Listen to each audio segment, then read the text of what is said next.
I heard my own son call me a burden before he even realized I was still on the line. That's the sort of truth you don't prepare for at 74. Not because you think you're protected from cruelty, but because you expect at least the decency of a lowered voice. He thought he'd hung up. He thought I'd drifted off into my old woman silence, the kind he's grown so comfortable assuming I live in. But the phone hadn't disconnected. No, it carried every word straight to me, clear as the church bell outside my window. Honestly, she's just a burden, Nathan said, calm, casual, as if discussing a faulty appliance. I sat very still at my kitchen table, fingers wrapped around a mug of tea gone stone cold. There was a pause on the line, one I didn't understand at first, and then another voice, a man's. Polite, careful, his boss. "That your mother?" he asked. "Did she hear?" A door shut in the background, the car maybe, and Nathan lowered his voice only slightly. "No, she's fine. She won't know. She never knows. It's exhausting. Always needing something. Always calling." I closed my eyes. I hadn't called him in 3 days. The floor under my feet felt unsteady, though nothing in my little house had moved. I could hear the shift in Nathan's breath when he finally noticed the faint crackle on the line. "Mom, you still there?" I don't know what hurt more, what he said, or how quickly he tried to reel it back. "Mom, did you... I didn't mean... The connection must have..." "I heard you," I said quietly. Just those 3 words. Even then, I didn't raise my voice. Even then, I felt the old habit of softening myself so he wouldn't feel cornered. But something inside me had already started to slide into place, like a door being pushed shut after too many years left open. "Mom, it came out wrong," he said. "You know how stressed I am. My boss is here. We're driving to the site. I didn't mean it like that." But he did. People don't invent new truths under pressure. They let the hidden ones slip. "I see," I murmured, though I didn't, not fully. Not yet. My hands felt oddly steady. "Drive safely, Nathan." "Mom, wait." But I'd already ended the call. For a long while I stayed right there at the table, the winter sun dragging its pale light across the linoleum floor. When you're my age, pain doesn't leap. It seeps, like water through old wood. His words settled slowly, filling every quiet corner of me until I could barely breathe. A burden. That was the word he chose. As if all the years of raising him alone after his father died, the night shifts, the 2 bus rides to the library job, the evenings spent helping him with homework while my hands still smelled of dust and old paper, had somehow rearranged themselves into weight pressing down on him. Maybe I should have cried. A younger version of me might have. But at 74, tears feel like something you save for the doctor's office or for funerals, not for truths you've already suspected in your bones. I stood up slowly, joints protesting the way they do on damp days. The house was quiet, too quiet. The kind of silence that presses back when you try to breathe through it. I walked to the living room window, the one that faced the maple tree my husband planted the year Nathan was born. A thin crust of frost still clung to the branches. I thought about calling him back. Not to scold. No, I've never been good at that. But to ask why. Why he felt this way. Why he said it. Why he never seemed to see me unless he needed something signed or something paid. But then I imagined the call. His sigh, the practiced explanations, the gentle insistence that I misunderstood. I've lived long enough to recognize when someone is preparing a story for me, one where I'm expected to play the forgiving mother with the tired smile.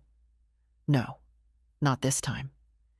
Instead, I turned off the kettle, poured the cold tea down the sink, and stood in my empty kitchen until the clock struck the hour. A burden. The word echoed once more, then settled somewhere deep, not like a wound, but like a decision.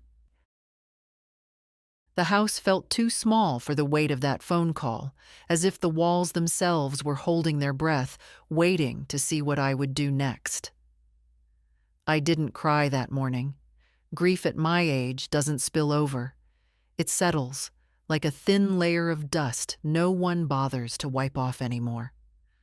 I moved slowly through the rooms, touching the backs of chairs, the edge of the bookshelf, the worn arm of the sofa, as if these ordinary things could tell me whether I had truly heard my son say those words, or only imagined them.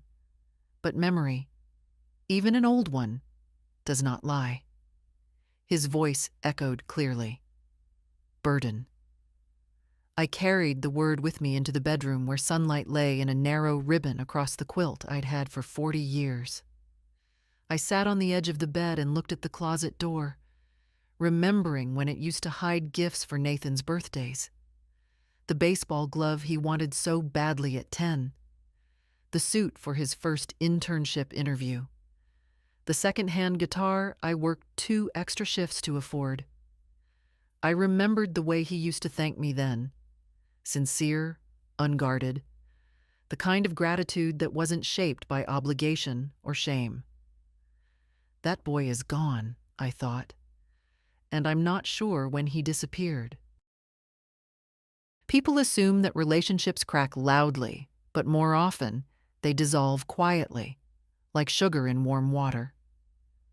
One day, you look at what's left and realize there's nothing solid to hold on to. I had felt this thinning for years. The shorter phone calls, the rushed holidays, the way he always seemed to stand half-turned toward the door, already thinking of where he had to be next. But even then, there was a line he hadn't crossed. Yesterday, he crossed it. I walked into the living room and sat down in my husband's old armchair, the one he used to read the paper in before the illness carried him away. Sometimes I still imagine him there, clearing his throat, adjusting his glasses, glancing up at me with that patient, steady look of his. "What would you say now, Walter?" I whispered to the empty chair. Walter had always seen the truth long before I was willing to face it. He used to tell me, gently, the way only he could, that Nathan had begun to pull away, that he was growing too comfortable taking and rarely giving.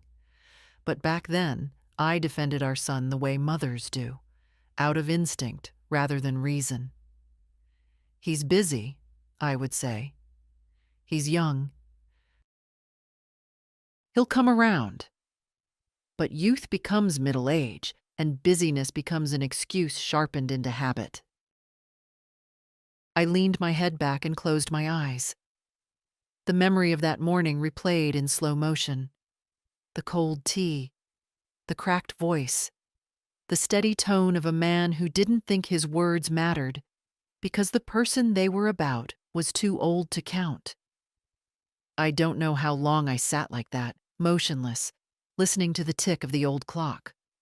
But eventually, my breathing steadied, and something subtle in my chest shifted.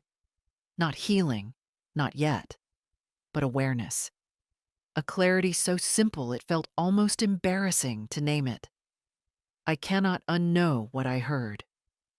When I stood up again, I felt taller, though my spine has curved with age.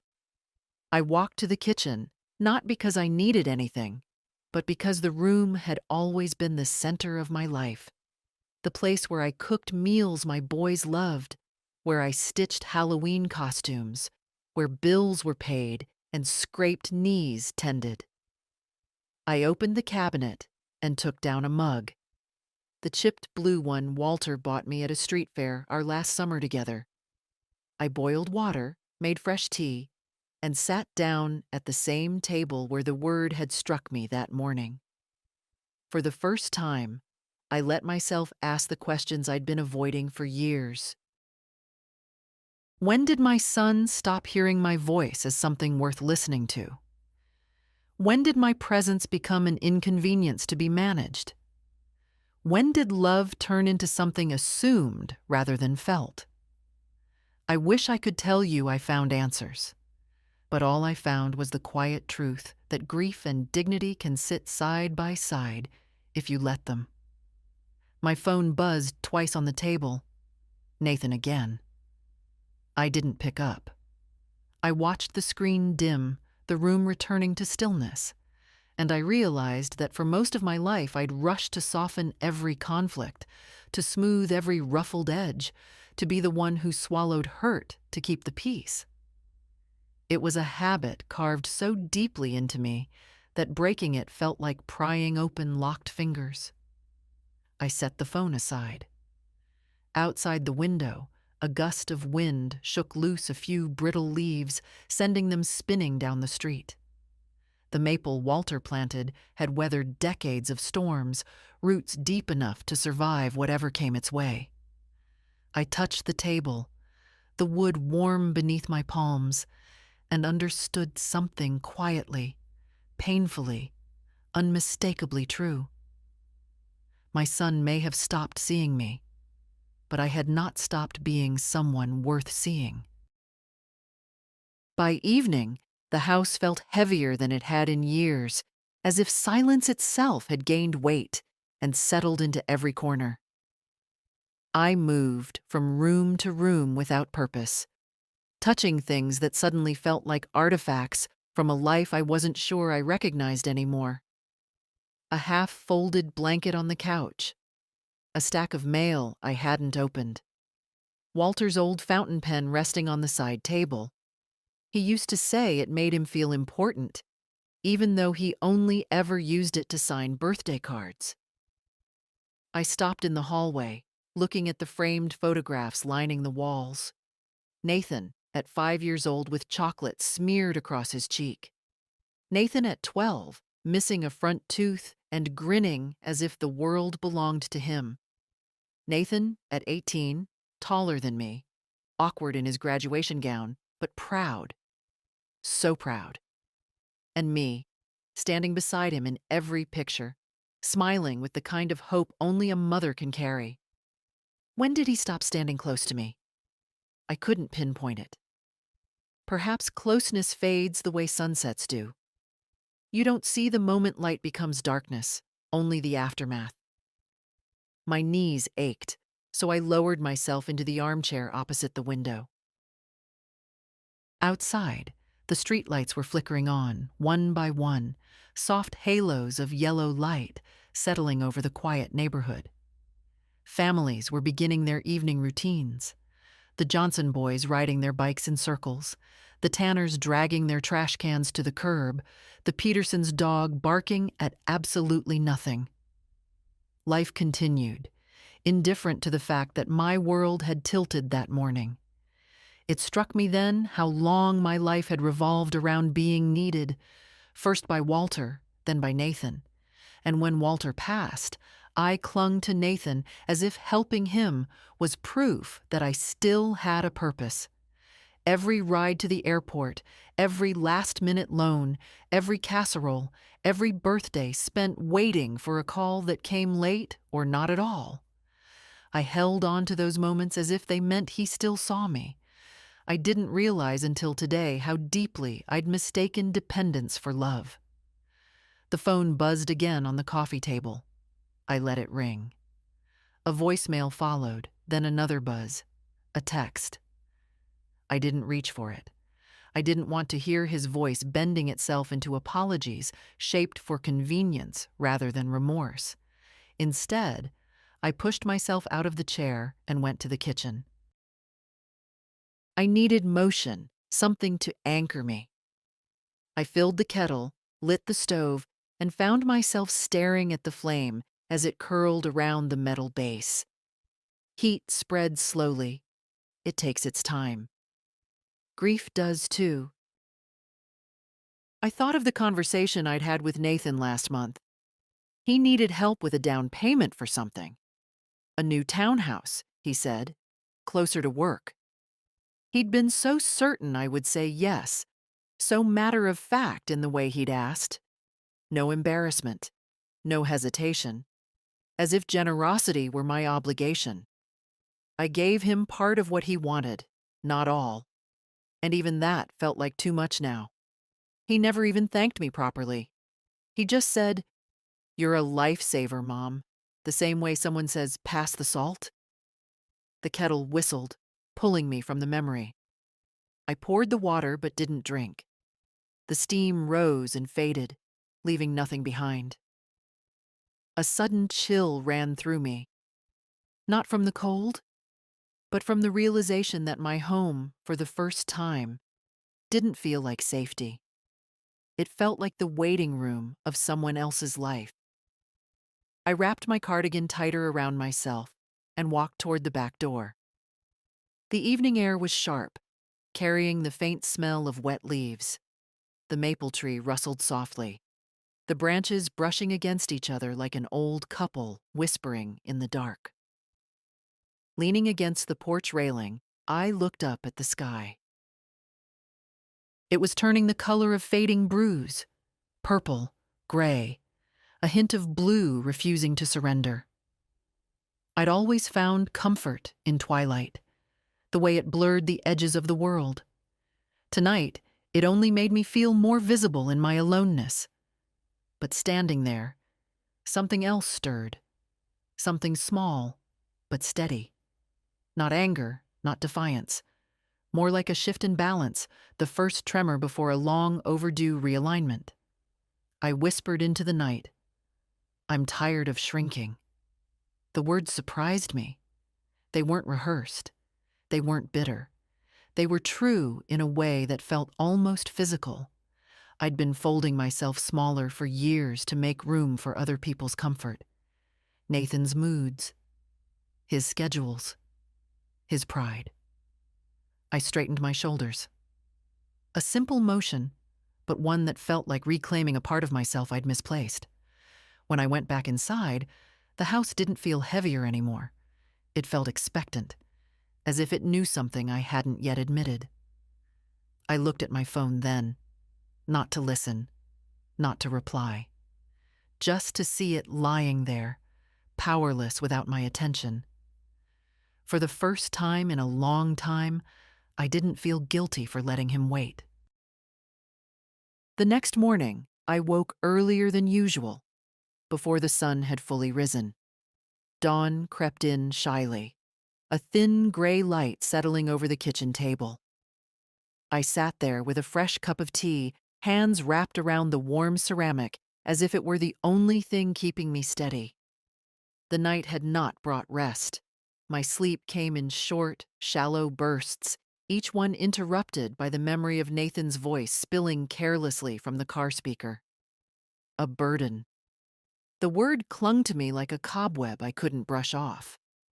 I reached for my planner, a habit from the decades I spent working at the library, where order meant survival.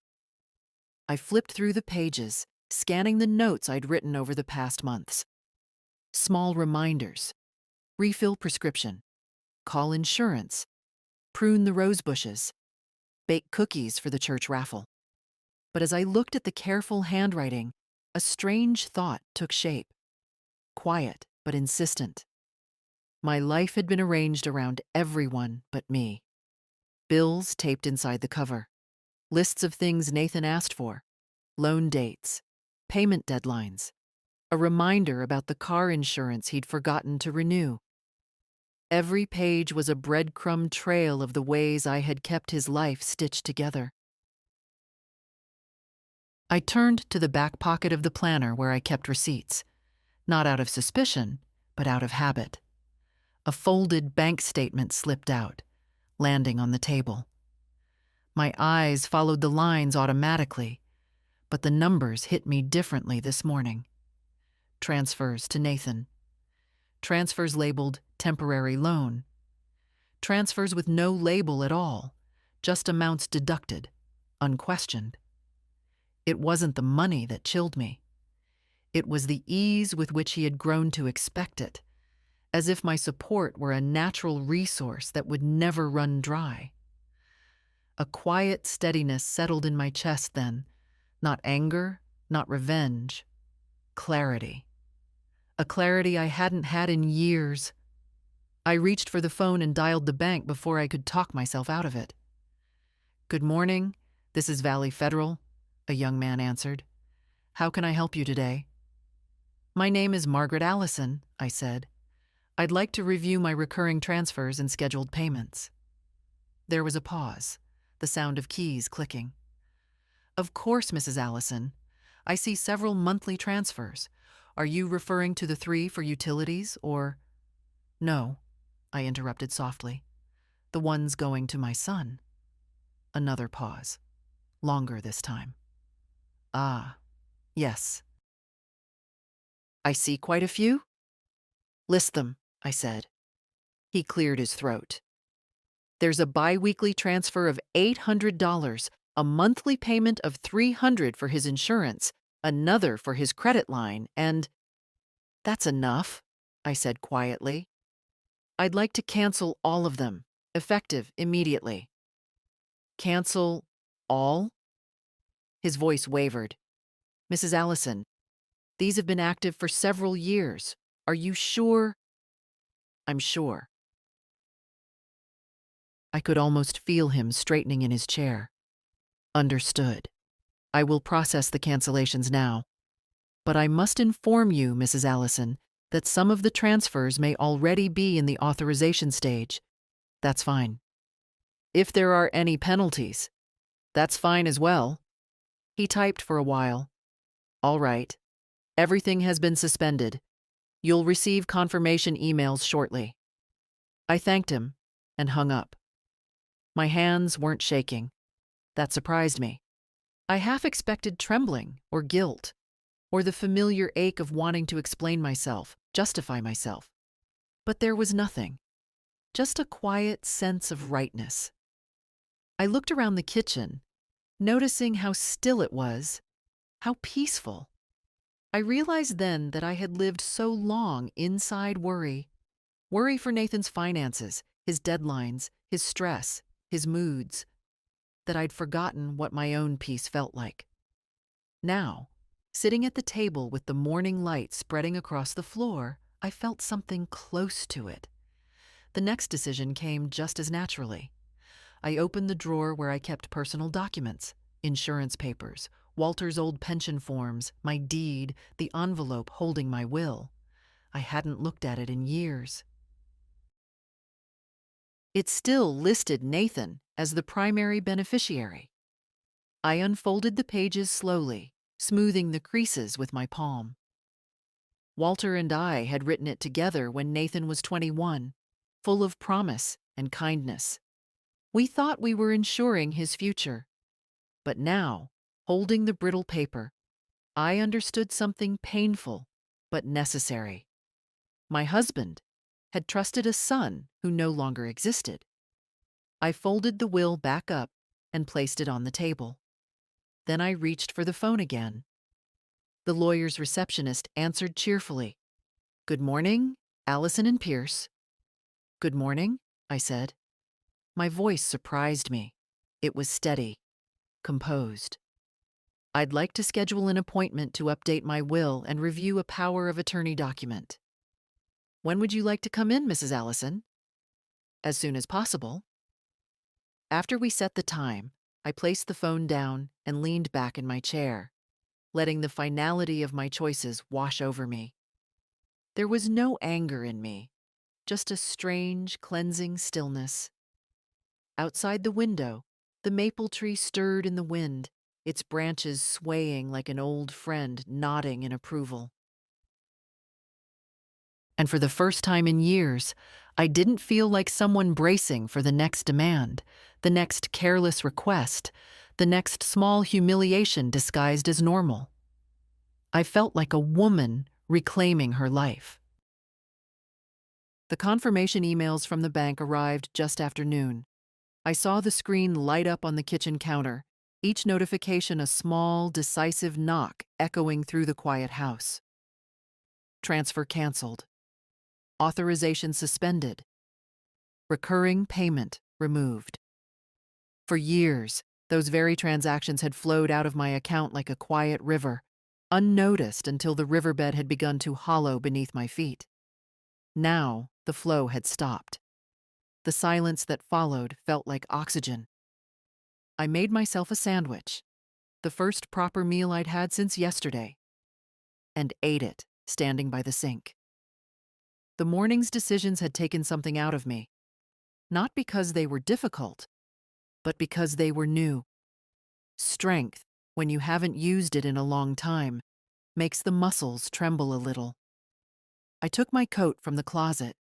It was the tan wool one I'd bought 10 years ago, the kind of coat meant to last a lifetime, warm but not heavy. Walter always liked me in it.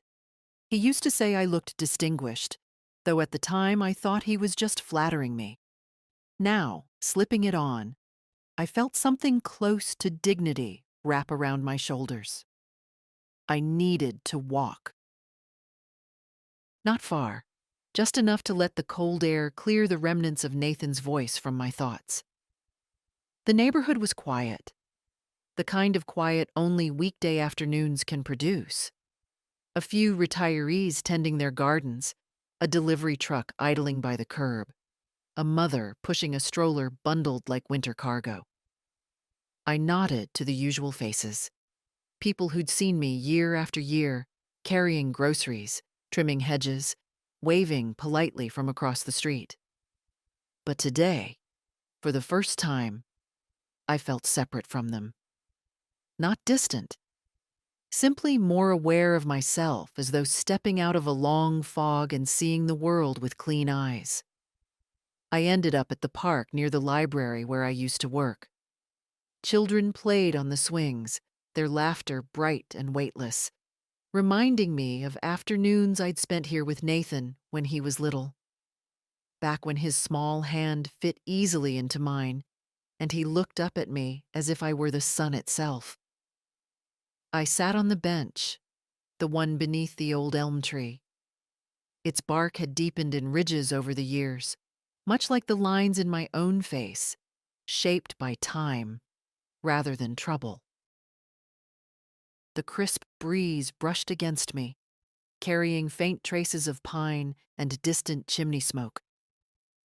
For a moment, I allowed myself to remember the early years, not with sadness, but with honesty. Nathan had once been tender, thoughtful even.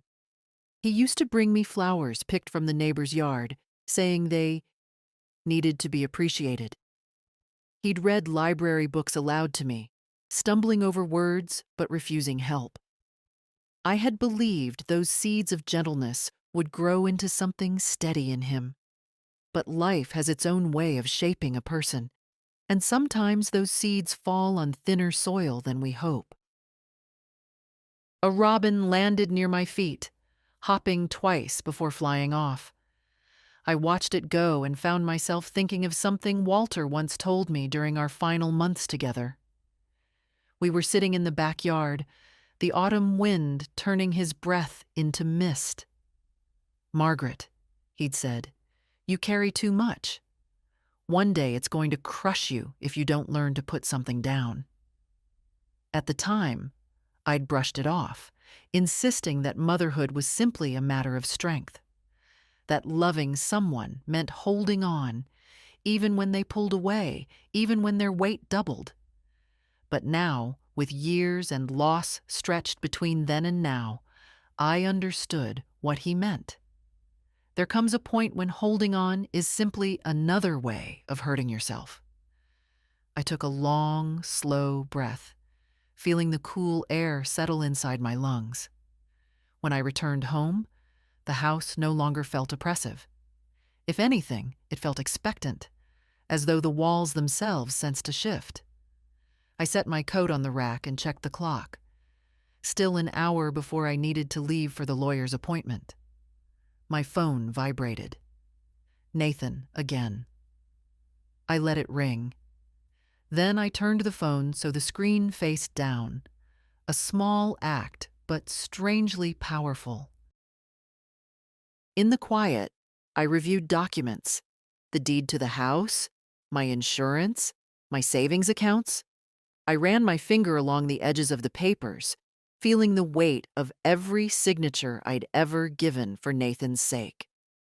Car repairs, tuition he never finished, a business loan he called a sure thing, which dissolved within 6 months. Each decision made with the hope that money could fill the gap between us, or at least keep it from widening. But today, instead of feeling foolish, I felt free. I had loved the best way I knew how, with effort, with sacrifice, with constancy. If he had misused my generosity, that was his failing, not mine. At 3 o'clock, I gathered the papers into a neat folder and placed it into my tote bag. The sunlight through the window had shifted to a softer angle, casting long stripes across the floor. I paused for a moment, letting that light settle on my face. A burden, he had called me. But as I stepped out of the house, locking the door behind me, I felt lighter than I had in decades. He didn't know it yet. Perhaps he never would. But something inside me had finally woken up. The lawyer's office sat in a quiet brick building near the courthouse, a place where time seemed to move a little slower, as if even the air encouraged reflection.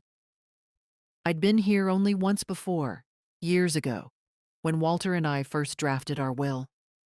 Back then, the future felt like something we could plan neatly, lay out logically, like books on a shelf. What a tender illusion that was. Inside, the receptionist recognized my name and gave me a gentle smile, the kind reserved for people old enough to deserve respect, even if the world rarely grants it. "Mrs. Allison, Mr. Whitmore will be right with you." I thanked her and sat on a leather chair in the waiting area. My folder lay on my lap, the documents inside resting like small, decisive stones. I traced the edges with my fingertips. The deed, the old will, Walter's pension statement. The power of attorney Nathan had insisted I sign 5 years ago, just to make things easier. I hadn't questioned it then. Questioning my son had felt disloyal. The door opened. "Margaret," Mr. Whitmore said, leaning on the frame. "Come in." His office smelled faintly of paper and cedar. He motioned for me to sit, then settled behind his desk with the slow, deliberate movements of a man who had spent decades witnessing the intimate unraveling of other people's lives. "What can I help you with today?" he asked. I placed the folder on his desk and opened it. "I need to make some changes." He glanced at the papers, then at me. His eyes softened. "Is everything all right?"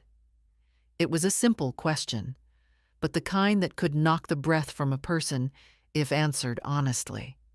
Still, I found no tremor in my voice. "I need to revoke the power of attorney granted to my son," I said, "and update my will. He is no longer the person my husband and I believed he would be." Mr. Whitmore didn't pry, though his expression held understanding. Older men often do. They've seen the fractures families try so hard to hide. "Of course," he said. "We can take care of all that." He reviewed the documents quietly, occasionally making notes. I watched his pen move across the page, the ink spreading smoothly, forming the first lines of a future that belonged to me alone. "For the new will," he asked gently, "who would you like to name as your beneficiary?" The answer came without hesitation. "My granddaughter, Lily." Lily, who showed up without asking. Lily, who brought flowers from her garden because she knew I loved the way they brightened the kitchen. Lily, who saw me not as an obligation, but as a person. He nodded. A trust may also be appropriate, given your assets. It would protect everything from misuse. Let's do that. He explained the structure. An irrevocable trust, controlled by a neutral trustee, ensuring that no one, not even Nathan, could demand, pressure, or manipulate access. It felt like placing armor around the last part of my life that still belonged to me. When he finished outlining everything, he looked up. These are significant changes. Are you sure this is what you want? I folded my hands in my lap. They didn't shake. For the first time in a long time, yes. I'm sure. He gave a small, approving nod, the kind a doctor might give a patient choosing the hard but healing path. All right, I'll prepare the documents. You'll sign them at our next appointment. As I stood to leave, he added softly, You're doing the right thing, Margaret. Protecting your dignity is never a selfish act. Outside, the late afternoon light had turned golden, brushing the sidewalk with a warmth that didn't quite reach the air. I breathed in deeply, letting the coolness fill my lungs. My steps toward the car felt steadier than they had that morning. Each one carried a faint echo of something I'd almost forgotten. The knowledge that my life still had boundaries I had the right to defend. Driving home, the maple tree by my window was the first thing I saw. Its branches lifted slightly by the wind, as if greeting me. Something had shifted. Not in the world, but in me. That evening, the house felt unusually quiet, as if it were holding its breath right alongside me. I had never been afraid of silence. It had filled my life for many years after Walter passed. But tonight, it felt different. Not heavy, not painful, just watchful. As though the walls themselves were waiting to see whether I would take back my decisions or stand firm. I set my tote bag down by the sofa and eased myself into Walter's old armchair. My shoulders ached from the day. Not from strain, but from the unfamiliar weight of acting entirely for myself. It's surprising how heavy self-respect feels at first, when you've gone years without lifting it. The phone lay on the coffee table, screen dark and still. I didn't touch it. For a long time, I simply sat there, listening to the faint hum of the refrigerator, the distant bark of a dog down the street, the soft tapping of branches against the window. Sounds I'd heard 1,000 times but never really noticed until now. Then the buzzing began. A single vibration, then another, then several in quick succession. The screen lit up, casting a pale glow across the room. Nathan. I didn't need to open the messages to know their tone. I could almost hear the rhythm of them. First the tentative apology, then the practiced explanation, then the subtle accusation disguised as concern. I'd lived long enough to recognize the shape of a pattern. I turned the phone face down. But a few minutes later, it buzzed again. And again. Like a stubborn reminder of a tether I had spent the entire day cutting. I closed my eyes, inhaled slowly, and reminded myself, not answering was allowed. Silence, too, was a boundary. By the time the phone stopped vibrating, twilight had deepened outside. The last of the pink light stretched along the horizon, pulling shadows across the room. I liked the way the colors softened the edges of the furniture. Everything looked a little gentler in the dimming light. Even the memories. I leaned my head back and let myself drift to the thought that had hovered at the edges of my mind all day. What do I owe my son now? Not in the moral sense. Guilt had worn itself out long ago. But in the practical one.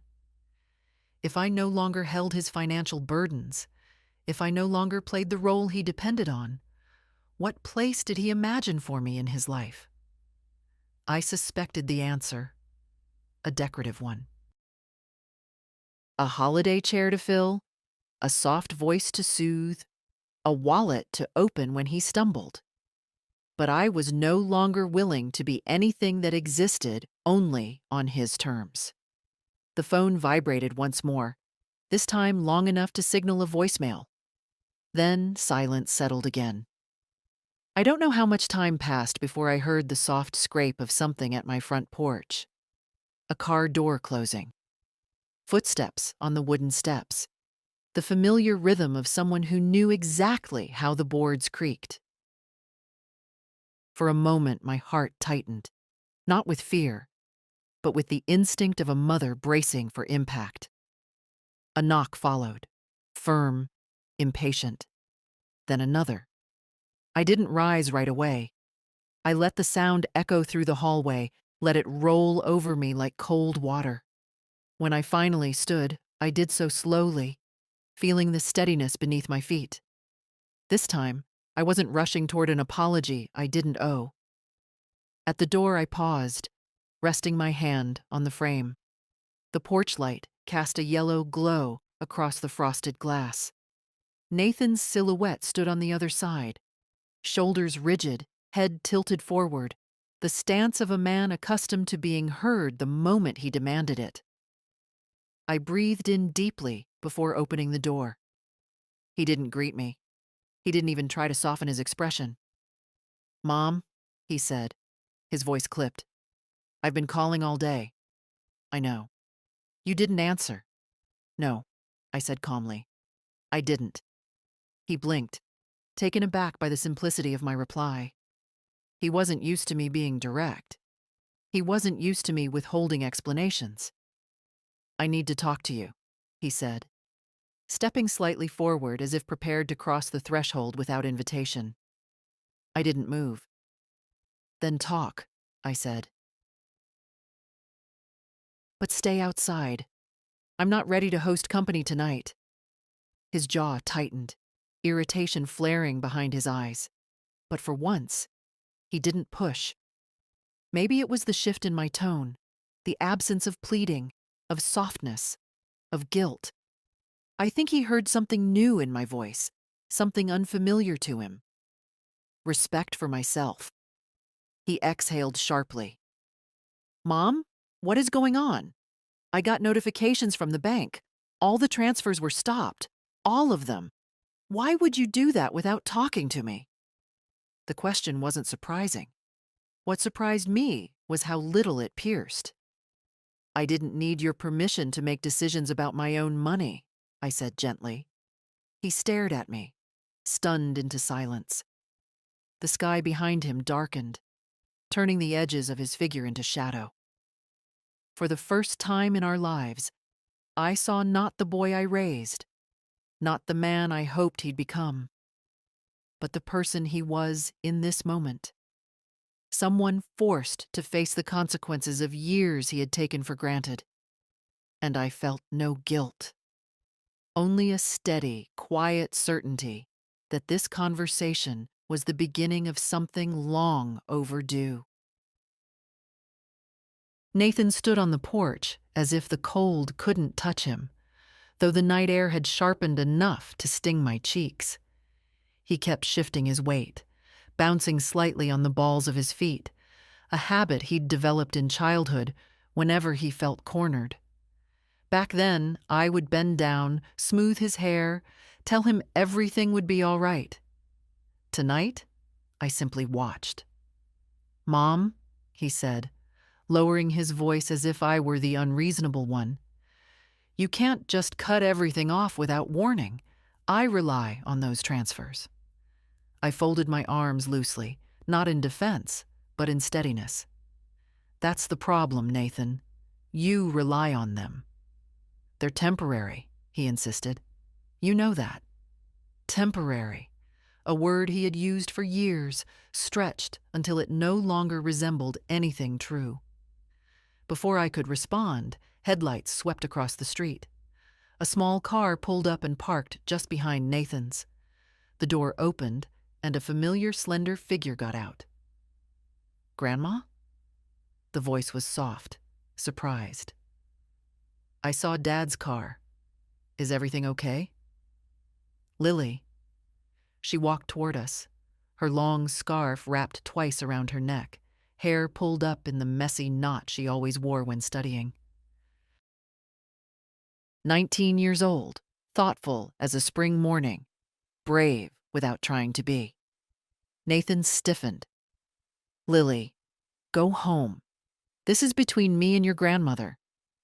She ignored him completely and stepped onto the porch, placing herself beside me as naturally as if she'd always belonged there. Her eyes searched my face, worried, gentle. Did something happen? I could have lied. I almost did. Years of habit make denial the easiest path. But I saw the concern in her expression, and something inside me softened. Not into weakness, but into honesty. Your father and I are having a conversation we should have had a long time ago, I said quietly. Nathan exhaled sharply.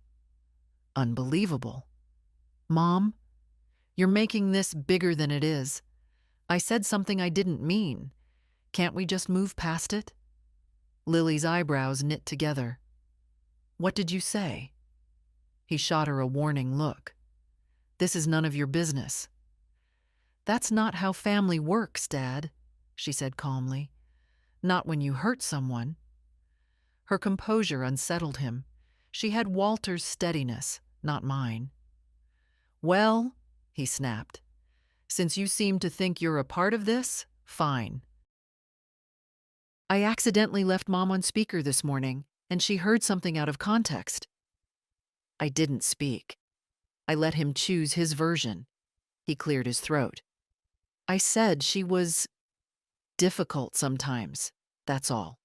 And now she's blowing it way out of proportion. Lily turned to me. Is that what you heard? I held her gaze. No, I said. It isn't. Nathan's jaw tightened. Mom, you called me a burden, I said, still calm. You said I was exhausting, that I always needed something. Lily inhaled sharply. Nathan's face flushed. From anger or shame, I couldn't tell. That was private, he muttered. You weren't supposed to hear it. I almost laughed, not because it was funny, but because it revealed everything at once. And that, I said softly, is exactly the point. Silence settled on the porch. Nathan folded his arms, mirroring my stance, but with none of the ease. Look, Mom, I apologized. What more do you want? I want you to understand, I said. I am not here to be used, not financially, not emotionally, not as an easy place to unload your frustrations. Lily stepped closer to me, her shoulder brushing mine in quiet solidarity. Nathan noticed.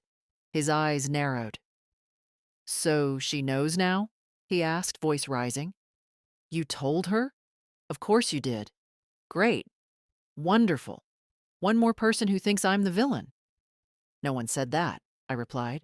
But your actions have consequences. He groaned, pressing his palms to his forehead. Mom, please. I have enough on my plate. Work is a mess. Bills are piling up. And yet, I interrupted gently, you found time to call me a burden in front of your boss. He froze. Truly froze. His chest rose and fell in a shallow breath. You heard that part. I heard everything. For a moment, his bravado slipped. Fear flickered in his eyes, not fear of losing me, but of losing what I provided. Lily looked at him then, not with anger, but with disappointment so deep it made him shift uncomfortably. Dad, she said quietly, Grandma deserves better. He shook his head, stepping back. I can't deal with this right now. Then you'll have to deal with it later, I replied. But things won't go back to how they were. He stared at me for several long seconds, waiting for me to soften, to rescind my words, to step forward and rescue him from the discomfort I'd finally placed in his path. I didn't move. At last, he let out a frustrated exhale, turned, and walked down the steps toward his car. But Lily stayed beside me. Only when the engine faded into the distance did she finally speak. "Grandma, I'm so proud of you." Her voice trembled, not from sadness, but from relief. I didn't realize how much I needed to hear that until it settled gently into the quiet space Nathan had left behind. After Nathan's car disappeared down the street, the porch grew quiet again, the evening settling around us like a soft shawl. Lily stayed beside me, her hands tucked into the sleeves of her sweater, her breath faintly visible in the cooling air. I could feel her watching me, not with pity, but with a kind of worried tenderness that made my throat tighten. "Do you want me to come inside for a bit?" she asked. I nodded, though I wasn't sure what I needed. Company, or simply not to be alone with the echo of Nathan's frustration still hanging in the air. Inside, the house felt warmer. Lily took off her coat and draped it over a chair in that gentle way she did everything. She moved through my kitchen like she'd grown up in it, pulling cups from the cabinet, filling the kettle without asking. A small act, but I felt it deeply. Care, freely given. "Grandma," she said after a moment, "I didn't know Dad talked like that. Not about you." I sat at the table, fingers resting on the wood grain worn smoother by decades of use. He didn't always, but somewhere along the way, he stopped seeing me. Not really me, just what I could do. Lily frowned, her brow tightening. "He's wrong. You know that, right? Nothing about you is a burden." Her voice carried a steadiness that reminded me of Walter. That same grounded certainty, as if truth were something you didn't have to force. Only speak. "I'm beginning to understand that," I said. She placed a cup of tea before me. I wrapped my hands around it, letting the warmth seep into my fingers. "Dad's stressed," she said quietly. "He's been having problems at work for months. He doesn't talk about it, but I hear things. Deadlines missed, numbers not adding up. He's trying to impress that new supervisor." I felt a small shift inside me. Not compassion for Nathan exactly, but recognition. Pressure can twist a person, but only along the cracks already there. "Even so," Lily continued softly, "that doesn't give him the right to talk about you like that." I met her eyes. People reveal themselves under pressure. He did. She bit her lip, thinking, "What will you do now?" I looked around my quiet kitchen, the place I'd lived my whole adult life, the place where I'd carried joy and grief and everything in between. And for the first time in a long while, I didn't feel small in it. I didn't feel like someone waiting for a phone call, a request, a reminder of usefulness. "I'll start living on my terms," I said simply. "And Nathan will have to learn that my boundaries are not negotiable." Lily nodded slowly, as if committing that truth to memory. After a moment, she reached across the table and covered my hand with hers. "I'm here," she said, "for whatever comes next." It struck me then how rare it is to be loved without requirement. Her loyalty wasn't born of obligation or debt. She didn't want anything from me but my well-being. "Thank you, sweetheart," I whispered. "You have no idea what it means to hear that." She smiled, a soft, earnest smile that warmed the room more than the tea ever could. Later, when she left for the night, the house felt quieter, but not empty. Instead, it felt like a space I had reclaimed, a home that belonged to me again. The phone remained on the table, face down, its silence no longer a threat. For the first time in many years, I slept without waiting for someone to need me. The next few days unfolded with an odd, steady quiet. I kept waiting for the familiar tug of guilt to return, the old instinct to smooth things over, to reach out, to apologize for causing discomfort, even when I'd been the one wounded. But it didn't come. Not this time. Instead, there was only a gentle sense of space around me, as if I'd opened a window in my own life and let stale air escape. Nathan didn't call that first morning, nor the next. By the third day, I knew the silence wasn't accidental. He was gathering himself, preparing an approach, one that would sound reasonable, measured, coded in the sort of concern that hides frustration. I could almost predict the script, but what I didn't predict was the call I received instead. It came just after 11, a number I didn't recognize. When I answered, a man cleared his throat on the other end. "Mrs. Allison, this is Mark Delaney. I'm Nathan's supervisor." The voice from the car, the witness to everything. I sat down slowly. "Yes, I remember." He hesitated. "I hope you don't mind me reaching out. I just wanted to check on you." That morning, well, I wasn't sure you meant to be on the line. A surprising warmth rose in my chest, not from gratitude, but from the simple courtesy of being acknowledged as a person rather than as an inconvenience. "I was on the line," I said, "and I heard what I heard." He exhaled, the sound full of discomfort. "I wanted to apologize for that. It wasn't my place to listen." "The fault wasn't yours." He paused again. "Nathan's been out of sorts at work. He's under review for a couple of errors in recent reports. He told me he's dealing with family stress. He cleared his throat. "I wanted to be sure you weren't being taken advantage of." The bluntness of the question startled me more than anything Nathan had said. I answered honestly. "I have allowed more than I should, but that's changing now." Another pause, this one softer. "Good," he said. "You deserve better than the way he spoke that morning."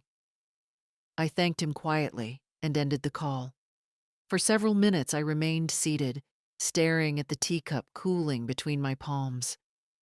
Something about the conversation left me unsettled, not in a painful way, but in a revealing one. Nathan hadn't only exposed his contempt to me, he'd exposed it to the one person in his professional life he needed to impress. And instead of concern for what his words had done to me, he'd framed the aftermath as his burden. A familiar sadness stirred, but it didn't take hold. It merely passed through me, like a visitor no longer welcome to stay. By evening, the silence I'd grown accustomed to broke with the inevitable. A text, then another, then a third. "Mom, we need to talk. Please answer. I'm coming by tomorrow." No apology, no acknowledgement of anything he'd done, just intent, directive, expectation, the old language. I placed the phone on the counter and let the messages sit there. Tomorrow would come, Nathan would come, and whatever he arrived with, anger, excuses, desperation, I would meet it differently than before. Not as someone shrinking into the role he'd given me, but as the woman I had rediscovered these past days, quiet, steady, unwilling to be erased. Nathan arrived earlier than I expected, just after 9 in the morning. I saw his car pull up from my kitchen window, the engine barely cooling before he stepped out, shoulders tense, jaw set. There was urgency in his movements, but not the kind born of concern. This was the urgency of a man feeling something slip from his grip. I didn't rush to open the door. I finished drying my hands, folded the towel neatly, and walked to the entryway with the slow, steady pace of someone who'd decided she would not be hurried anymore. He knocked twice, sharp and impatient. When I opened the door, I didn't invite him in. "Mom," he said, breathless, though he hadn't climbed a single stair. "We need to clear the air." "I'm listening," I replied, staying framed in the doorway. He frowned. "Can I come inside?" "Not today." The refusal startled him.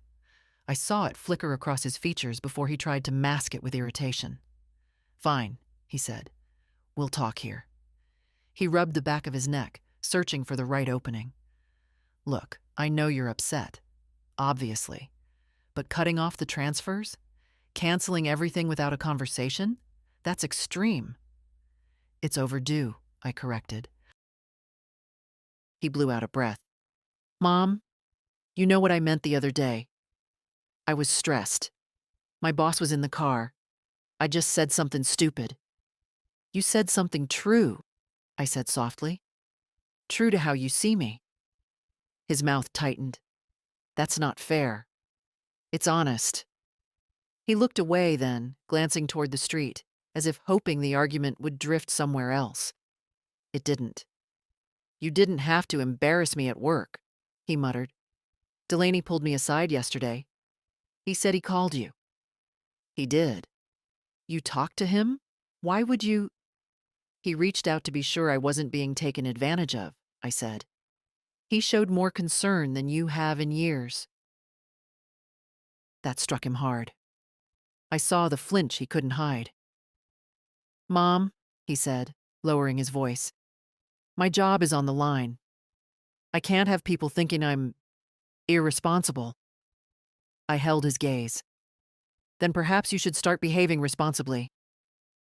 His nostrils flared. A small detail, but I'd known him long enough to recognize the moment anger began replacing reason. "This isn't you," he said. "You don't make decisions like this. You don't cut people off." "You're right," I said quietly. "I didn't. For a long time, I didn't. I let myself be whatever you needed, even when what you needed hurt me." He blinked, thrown by the calm in my tone. "I've supported you for decades," I continued.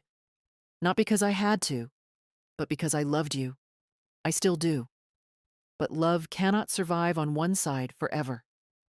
He shook his head, frustrated. "So what? You're just done now? After everything I've carried?" "Everything you've carried?" I repeated gently.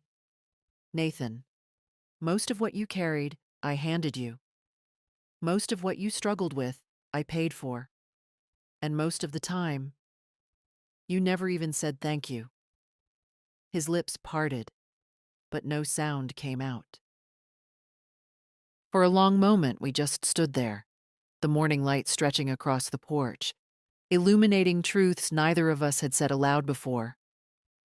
"I'm not punishing you," I said finally. "I'm protecting myself. And I'm choosing a different way to live. One where my worth isn't measured in what I give up."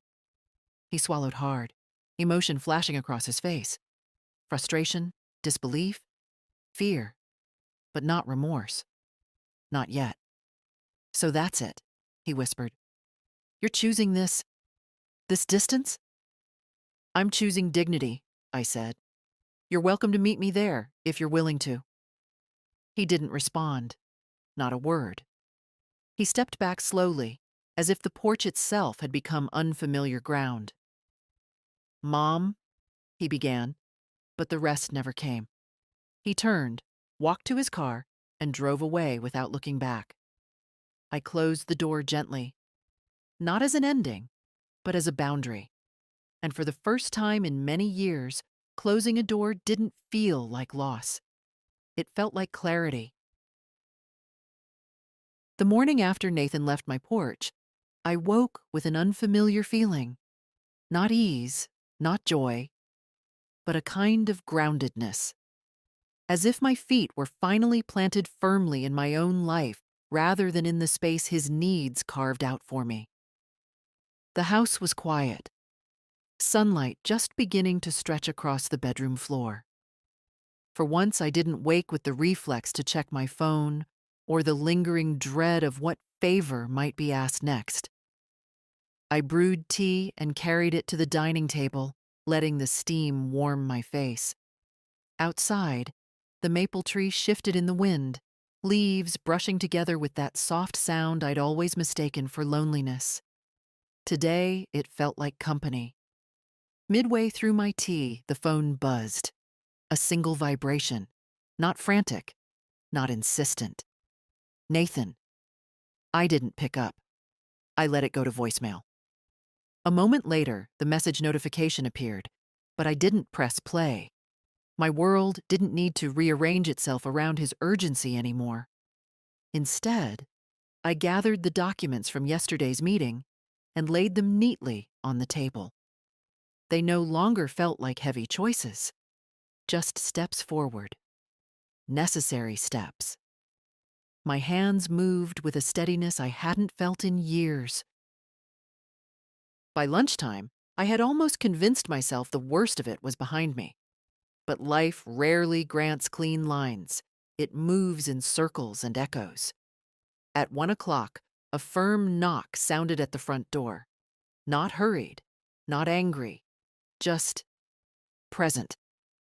When I opened it, Nathan stood there, neither defensive nor contrite, just tired. A kind of worn-out heaviness clung to him, as if he'd slept badly and carried the weight of it in his shoulders. "Mom," he said quietly, "can we talk? Really talk this time?"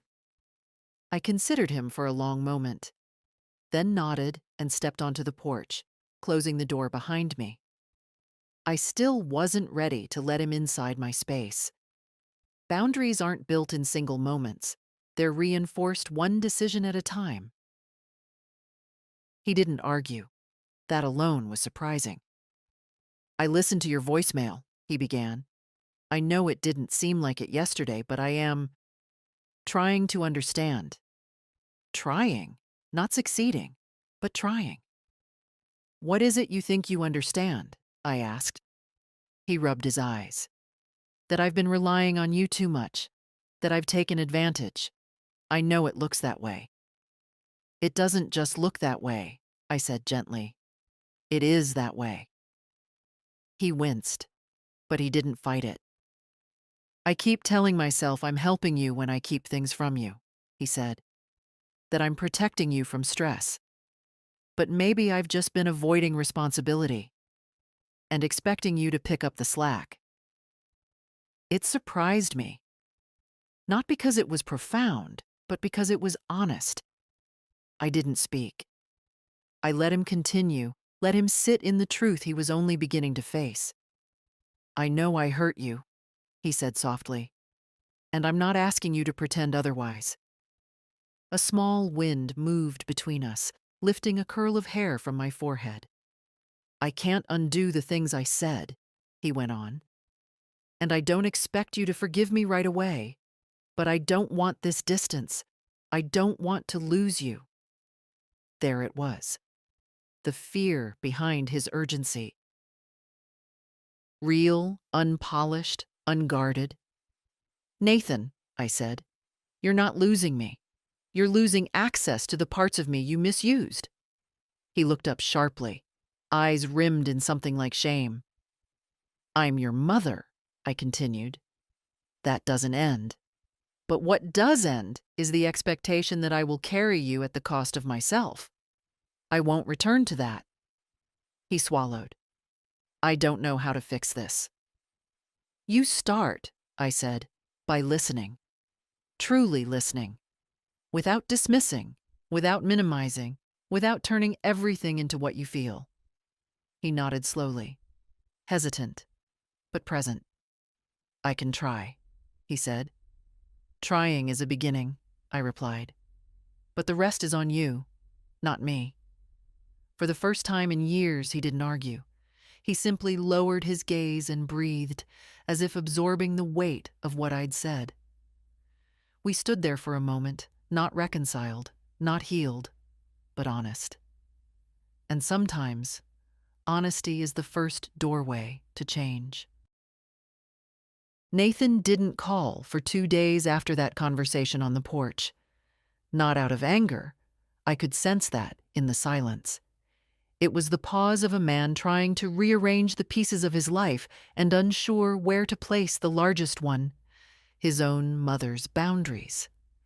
I didn't wait for him, didn't hover near the phone the way I once would have. I cooked simple meals, tidied the house, reread an old mystery novel.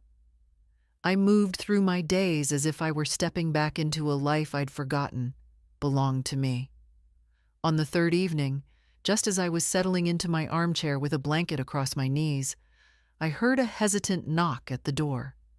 Not the sharp, demanding knock Nathan used when he felt entitled to my time. This one was softer, almost asking permission just to exist. When I opened the door, he stood with his hands in his coat pockets, shoulders slightly hunched. A boy again, somewhere beneath the man. "Mom," he said quietly, "can I come in this time?" I hesitated only a heartbeat before nodding. Allowing him inside wasn't surrender. It was intention. My choice, on my terms. He stepped in slowly, glancing around the room as if seeing it for the first time. Maybe he was. When you treat someone as a fixture in your life, you stop seeing the life around them. "I brought something," he said, lifting a paper bag. "It's just soup. I didn't know if you'd eaten." A small offering. Awkward, but sincere. I thanked him and set it on the counter. He sat on the edge of the sofa, elbows on his knees, staring at his hands. "I've been thinking," he began, "about everything, about what you said." I waited. He needed space to find his way through the truth, not a map handed to him. "I used to think," he said slowly, "that taking help from you was just part of how families work. You know, you help with what you can. But somewhere along the line, I stopped noticing the difference between help and dependence." He lifted his gaze. There was no anger there now, only bewilderment at the person he'd allowed himself to become. "I don't know when it happened," he said, "but I started assuming you'd always say yes, that you'd always be there. I didn't think about how that must feel for you. I didn't think about you at all." His honesty washed over me like a quiet tide, not erasing the past, but smoothing its harshest edges. "You hurt me," I said softly. "Deeply." "I know." His voice cracked. "And I am sorry, Mom, truly. Not because I'm losing money or help or anything like that, but because I didn't see you. I didn't act like you mattered." I let the words settle. Genuine remorse has a different texture. Thinner, quieter. His felt real. "I can't promise I'll get everything right," he added, "but I want to try. I want to do better. I want you in my life. Not because I need you, but because I love you." The air between us felt fragile, like a sheet of thin glass. "You're taking the first steps," I said. "That's all I ask.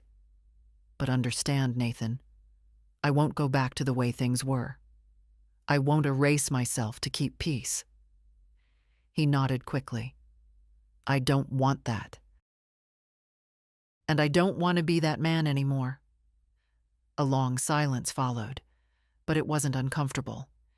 It was a space we hadn't allowed ourselves in years, a space where truth could breathe.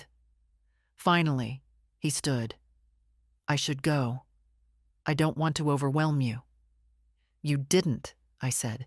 "It's enough for tonight." At the door he paused, one hand on the frame. "Mom? Thank you for not shutting me out."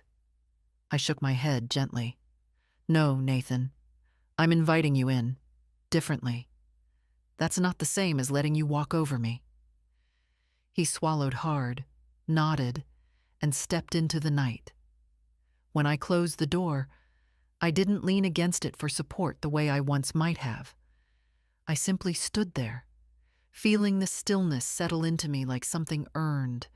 We weren't healed. We weren't fixed. But we were finally, blessedly, honest. The next morning, I moved through the house with a lightness I hadn't felt in years. Not joy. No, joy is something brighter, louder. This was something softer, like finally being able to exhale after holding my breath far too long. I made oatmeal, sliced a pear, opened the curtains. The maple tree outside glittered with dew, catching sunlight the way memory catches truth. Gently, but persistently. Nathan's visit lingered in my mind, not as a wound reopening, but as a wound finally beginning to close. His apology hadn't erased anything. Apologies rarely do, yet it had landed somewhere deeper than I expected. For the first time, he'd spoken not from entitlement or desperation, but from reflection, a man facing his own failings. That, at least, deserved room to breathe. Still, I kept my pace steady and slow. Healing is not a race, and hard-earned boundaries don't dissolve overnight. Around noon, I stepped outside to water the potted herbs on the porch. The air was crisp, carrying the faint scent of pine from somewhere up the street. As I bent to check the soil, a soft hum drifted toward me. A familiar car, small, gentle in sound. When I looked up, Lily was already climbing out, waving. "I brought you something," she called, holding a grocery bag against her hip. She joined me on the porch, eyes bright, cheeks flushed from the cold. "Chamomile tea, the good kind, and honey from that little market you like." I smiled. "You spoil me." "No," she said simply. "I just see you." The words struck deeper than she knew. We went inside, and she unpacked the bag in that easy rhythm she seemed born with. She filled the kettle, sliced a lemon, set 2 cups on the table. There was no hurry in her movements, no tension, just presence. "Dad told me he talked to you," she said after a moment, not looking up from the honey jar she was opening. "He did," I said. She nodded, thoughtful. "He's been quiet since. Not angry. Just thinking. I think he's scared, Grandma. Not of you, of himself.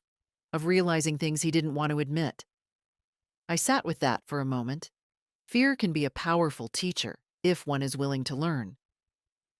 "I don't expect him to change overnight," I said. "I know," she replied. "But he heard you. Really heard you. That's new." When the tea was ready, she poured mine first, the way Walter used to. I wrapped my hands around the warm cup, letting the steam soften the edges of the morning. "You seem stronger," Lily said suddenly, studying me with those perceptive eyes. "I feel stronger," I admitted. "Not because Nathan apologized, because I finally stopped apologizing for myself." She smiled, pride warming her face. "You deserve that." We talked for a while, about her classes, her roommates, the stray cat wandering around her dorm building. Simple things, ordinary things. But beneath them was a quiet current of something profound, connection, unforced and mutual. After she left, the house didn't feel empty. It felt supported, as if her presence had reinforced the walls from within. Later that afternoon, I received a text from Nathan. "Thank you for last night. I'm working on things. I'll call when I have something real to say." It was small. It was imperfect. It was enough. I put the phone down gently, not with the trembling hope of the past, but with a calm acceptance of the present. Life wasn't repaired, but it was mending. And I felt, for the first time in a long while, entirely aligned with myself. The last days of that week passed with a kind of steadiness that felt almost foreign to me. Not because nothing happened, but because I wasn't pulled in every direction anymore. My life, for the first time in many years, moved at my pace. The mornings were still slow, the evenings still quiet, But now the quiet didn't feel like emptiness. It felt like room. On Friday, sunlight filled the kitchen so warmly that the floor looked almost golden. I stood by the counter, slicing an apple for breakfast, when I realized something so simple it made me pause. I no longer dreaded the sound of my own thoughts. The phone rang once, a gentle ring. Nathan's name appeared on the screen, not demanding, not insistent, just there. I let it ring twice more before I answered. "Hi, Mom," he said. His voice wasn't tense this time. It carried the soft exhaustion of someone trying to walk a new path without knowing if he's placing his feet correctly. "Hello, Nathan." "I've been thinking a lot," he said. "And I know thinking isn't enough, but I wanted to tell you what I figured out." I sat down at the table, letting the chair creak beneath me. "All right. Go on?" There was a pause. Not defensive, not rehearsed. Just a man searching for words he'd never had to say before. "I hurt you because it was easy," he said quietly. "Because you were always there, no matter how careless I was. I never asked myself what it cost you to be that patient. I just assumed you would always absorb it." The honesty startled me. Not because it was dramatic, but because it was unguarded. "I don't want to be that man anymore," he continued. "I'm getting help. I talked to someone at work about the stress and the mistakes I've made. I'm trying to take responsibility for more than just the job, for how I've treated you." I closed my eyes for a moment, letting the words settle. They didn't erase anything. They weren't meant to. But they reached a part of me that had waited years to be acknowledged.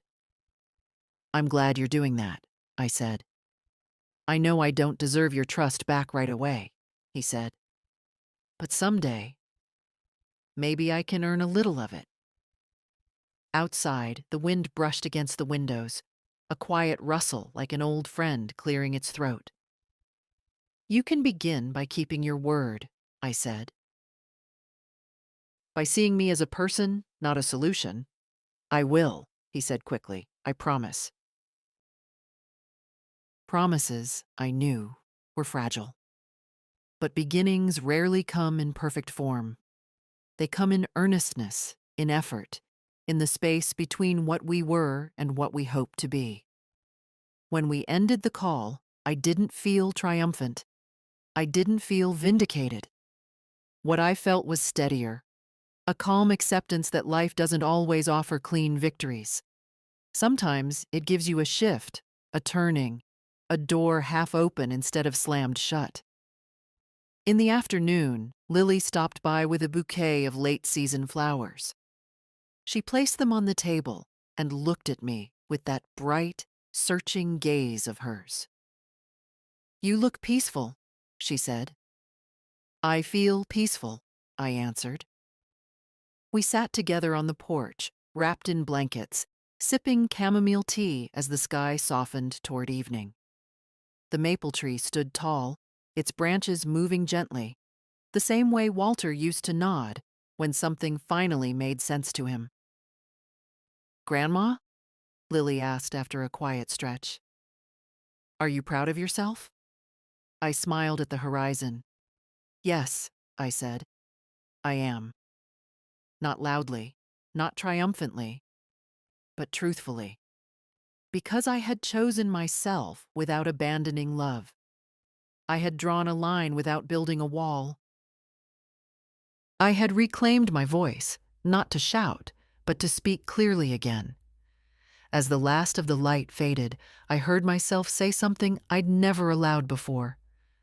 "I'm not afraid of the years ahead." Lily squeezed my hand. "You shouldn't be." And I wasn't. For the first time in a long time, the road ahead looked like something I could walk. Slowly, steadily, with dignity intact. And if you're reading this, if any part of my quiet fight feels familiar to you, then hear me gently. Choose yourself. Choose your voice. Choose your dignity. And do it before someone convinces you that you don't have the right.